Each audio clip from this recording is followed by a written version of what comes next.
il y a vraiment un printemps arabe. Il y a eu un printemps arabe au début, au moins au début. C'était le cas en Tunisie.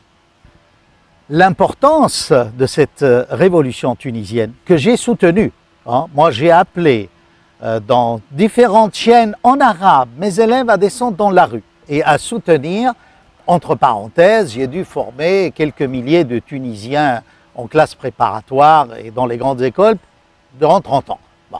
C'est-à-dire, j'ai mon public là-bas, si vous voulez. Cette révolte, ce printemps arabe, est sincère, honnête. Il a changé, il est parti du peuple. Et ce peuple, aujourd'hui, croyez-moi, n'est pas dupe. Voit bien qu'il a été, spolié, qu'on lui a volé sa révolution. Par exemple, au début, les Égyptiens voulaient tout de suite rétablir les relations avec l'Iran. Et puis, le département d'État ou les États-Unis ont accordé à l'Égypte je ne sais combien de millions. Et le lendemain, c'était à mourir de rire, n'est-ce pas, il y a eu comme une girouette, un changement dans la politique extérieure du Conseil militaire de l'époque et de l'Égypte. C'est un parti islamiste, frères musulmans, qui est bien organisé et qui a reçu évidemment des dons énormes du pétrodollar, des pays monarchiques, du Golfe, oligarchiques, et ainsi de suite.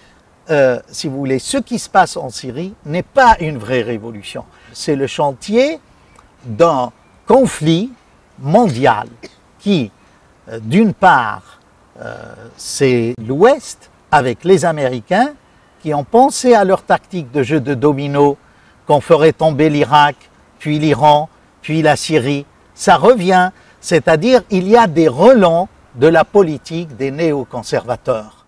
On voit que les deux pompes à finances de cette guerre, c'est l'Arabie Saoudite, dont on sait qu'elle est la puissance la plus réactionnaire du monde, mais c'est aussi le Qatar, c'est qui, depuis l'époque de Sarkozy, a ses entrées à Paris, est présenté comme un pays modéré qui peut négocier. Et surtout, on accepte abondamment l'argent pour essayer de régler tous les conflits. Alors, est-ce que vous pouvez dire à nos téléspectateurs qu'est-ce que c'est réellement le Qatar? Alors, dans le camp occidental, voyez-vous, il y a en fait 4 acteurs dans le monde arabe, arabo-musulman. Le premier, qui est très important aussi, c'est le courant sunnite au Liban, financé par l'Arabie saoudite, et du fait que le Liban a des frontières avec la Syrie, donc peut être un point d'appui très important. L'autre acteur pro-occidental, c'est la Turquie.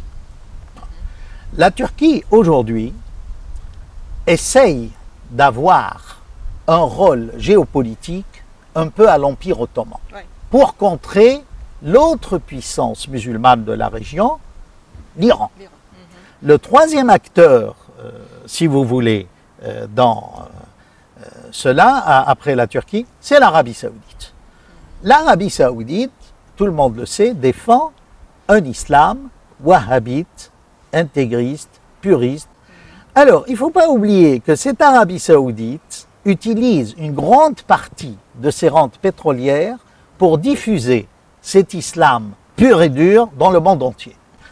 Entre parenthèses, moi j'ai enseigné au Collège interarmée de défense, j'ai animé 2 séminaires, c'était de nouveaux séminaires à nouveau thème, géopolitique de l'islam dans le monde.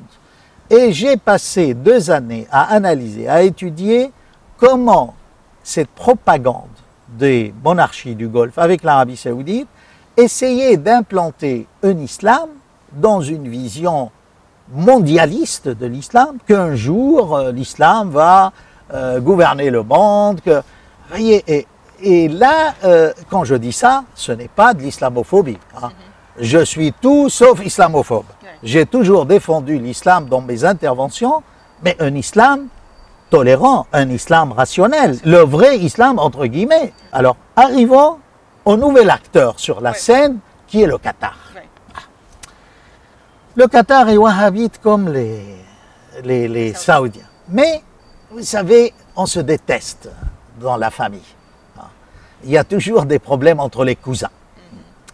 Alors, ce Qatar, donc, lui essaye, pas comme l'Arabie saoudite, de diffuser un islam wahhabite par les mêmes moyens. Non, lui, là, joue sur les frères musulmans. Sa chaîne, Al Jazeera, est son meilleur porte-parole, avec des émissions très ciblées où ça fait parfois hurler, et on ne peut pas supporter, des appels à une haine confessionnelle. C'est insoutenable quand on sait cette politique du Qatar et le silence du Quai d'Orsay, ou l'appui du Quai d'Orsay.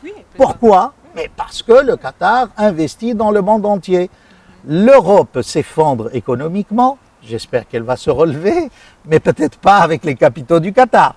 Mais en attendant, le Qatar achète de grands hôtels dans le Midi, super, des sociétés, des groupes de presse, et c'est à se demander si ces journalistes français, n'est-ce pas, quand ils écrivent, qu'ils disent qu'il n'y a pas d'islamistes, est-ce qu'ils ne jouent pas le jeu de certains actionnaires de leurs journaux?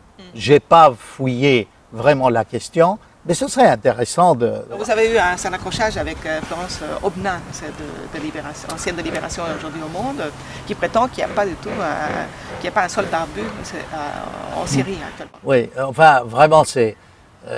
on nous prend pour des veaux. Les médias français prennent les Français pour des veaux. Parce que quelles sont les sources de toutes nos infos? Al Jazeera. Al Jazeera, on a vu, Al Jazeera est partie prenante dans ce conflit. Elle fabrique des films. On sent que c'est... Je vais vous donner, par exemple, un dernier épisode de la fabrication de films d'Al Jazeera. Il y a 2 jours, la ville d'Al-Bab, au nord d'Alep, a été bombardée. Selon Al Jazeera, on n'a bombardé que des civils. Et on vous a montré des petits-enfants qui, comme récitaient une leçon mal apprise, que pourquoi on nous bombarde pour apitoyer, jouer sur la sensiblerie. Hein? Mais il y a tout un volet caché du bombardement d'El-Bab, on ne souffle mot. Alors quand vous regardez Al Jazeera, on vous montre des écoles détruites. Mais on ne vous dit pas que dans ce collège, hein, il y avait des mitrailleuses lourdes, il y avait des obus, des nouveaux mortiers livrés par l'OTAN. Et ça, vous allez me demander comment vous le savez. Ben, c'est tout bêtement, quand vous allez à Alep, vous entendez les explosions, un expert militaire peut vous dire quel genre d'obus explose. Et là, apparemment, on a vu l'apparition, il y a de ça une dizaine de jours à Alep, de nouveaux obus de mortier utilisés par les djihadistes à Alep. Et il y a 2 jours, ils se sont attaqués dans le nouveau quartier chrétien à 4 églises. Alors ça, est-ce que vous avez entendu parler de ça à des mortiers? Non, on vous dit oui, mais on ne peut pas entrer à Alep. Mais là, Al-Bab n'est pas dans Alep, Al-Bab est à 40 km d'Alep, enfin. Vous pouvez aller voir, c'est de l'intoxication. Je reviens donc aux autres sources. Quelles sont les autres sources? Les autres sources, c'est à mourir de rire. C'est des ONG. Je dis bien ONG, mais au départ, on ne disait pas ONG, on disait OSDH. Vous avez remarqué que ces derniers jours, certaines télés françaises ne mettent plus OSDH, parce qu'il y a une telle montée de critiques corrosives contre cette politique-là, où on vous dit 2 OSDH à Londres distillent toutes les nouvelles de mort. D'ailleurs, on n'entend parler que de mort de l'armée loyaliste, c'est-à-dire causée par l'armée loyaliste. Il n'y a pas d'autre.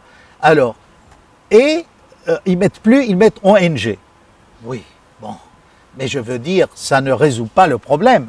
Que vous mettiez OSDH ou ONG, le problème demeure entier. Hein. Qui c'est qui vous informe? Qui c'est qui vous informe? On a nos correspondants. Venons aux correspondants. Très bien, on va débattons d'une célèbre correspondante qui est Florence Aubenas. Pourquoi on ne lui a pas fait visiter le village de Fouara? Parce que c'était une visite guidée, on allait lui montrer de braves gens pauvres, en claquettes comme elle dit, qui se battent contre une armée, n'est-ce pas, avec tout l'appareillage de l'ancien empire soviétique, de la Russie moderne. Fouara est un village chiite qui a été encerclé par des sunnites, rebelles, djihadistes, d'où je tiens, moi, l'information. Mariam, une jeune fille de Fouara, qui s'est réfugié dans ma famille à Alep, et qui dit avoir vu de ses propres yeux des gens qui n'étaient pas syriens après la bataille. Il y a eu plusieurs batailles autour de Fouad. On ne l'a pas emmené dans d'autres villages chiites sur la route d'Alep. Ces villages-là, pourquoi il ne les a pas visités? Parce que là, il y a eu des atrocités commises par les djihadistes envoyés par l'Arabie saoudite. Qu'elle n'aille pas dire après qu'il faut armer ces gens-là. On termine l'article, il faut armer ces gens-là, ils n'ont pas d'armes. C'est des braves gens qui se battent pour la liberté. Arrêtez cette comédie. C'est honteux pour un journal comme Le Monde de publier des inepties pareilles. Maintenant à la France, parce que la France joue probablement un rôle politique de premier plan au niveau de l'opposition syrienne. En tout cas, c'est ici qu'a été créé le Conseil national syrien. Le Conseil national syrien a été créé en Turquie. En Turquie. C'est en Turquie qu'il a été baptisé, c'est-à-dire il y avait un groupe, vous avez raison, il y avait un groupe en France qui était soutenu par les Français qui s'est rendu en Turquie. C'est là où ce groupe français a reçu la manne du Qatar et de l'Arabie saoudite et l'infrastructure turque. Et c'est là-bas où on a fait avaler cette couleuvre au Club de Paris, ceux qui venaient de Paris, je reviendrai sur le terme de Club de Paris, qu'il faut admettre pourquoi vous allez vous réunir dans un hôtel à part. Mettez-vous avec les frères musulmans. Résultat, le Conseil national syrien, aujourd'hui, n'est qu'une vitrine avec quelques têtes laïques qui ont voulu jouer le jeu, je ne sais pas pourquoi, peut-être dans l'espoir d'avoir des postes, parce qu'il y a beaucoup des gens carriéristes qui cherchent des postes plus tard, voyez. Et là, permettez-moi de me révolter. Avant qu'un président de la République donne l'accolade à quelqu'un, il faut que le chef de protocole sache qui est ce quelqu'un. Il ne faut pas noyer le poisson, dire c'est une histoire de code, qu'on donne l'accolade en Orient. En Orient, on ne donne pas l'accolade à n'importe qui. Dans ce conseil, il y a vraiment des gens qui n'ont rien à voir. C'est des gens naïfs. D'ailleurs, vous vous rendez compte, jour après jour, comment ce conseil national syrien s'effiloche et éclate en je ne sais combien de groupes. Donc, vous voyez, pour revenir à la Turquie, ils ont été en Turquie, ils ont créé ça. Ils se sont rendus compte que, finalement, ce conseil ne représentait que lui-même. Il n'avait pas de lien avec la Syrie. Beaucoup de gens, ils sont entrés en guerre aussi avec tous les groupes armés, parce que moi, je ne crois pas à l'armée syrienne libre. L'armée syrienne libre, c'est aussi une appellation trop vaste, élastique, qui en fait regroupe des groupes armés qui ne se reconnaissent pas entre eux, qui ne reconnaissent pas la tutelle du Conseil national syrien et qui sont infiltrés par différents services secrets et qui obéissent à leurs bailleurs de fonds. Donc vous avez un groupe, il est payé par le Qatar, il suit la politique du Qatar, l'autre l'Arabie saoudite, l'autre les frères musulmans, avec vous voyez, des intermédiaires un peu écrans. D'accord? Alors, c'est ridicule de parler de l'armée syrienne libre. Si vous voulez, déjà, les déserteurs, il y a 3 à 4 catégories de déserteurs et qui ne s'entendent pas. Parce que vous savez comment se font les désertions. C'est après coton. Voilà. Exact. Vous êtes général, vous avez droit à ça. Vous êtes lieutenant, vous avez droit à ça. Vous êtes intéressant. Voilà. Vous m'avez parlé avant du collectif pour la Syrie. Oui. Je suis coordinateur général de ce collectif avec d'autres personnalités riches intellectuellement. Nous, on n'est pas riches comme classe financièrement parlant. Nous, on s'oppose à cette conquête, n'est-ce pas? Et on n'admet pas de vendre nos consciences. Le collectif pour la Syrie ne vendra jamais sa conscience. Ni au Qatar. Le Qatar peut acheter tout ce qu'il veut. Il n'achètera pas ma conscience. Vous voyez? C'est très important ça. Parce qu'il n'y a aucune autonomie de réflexion.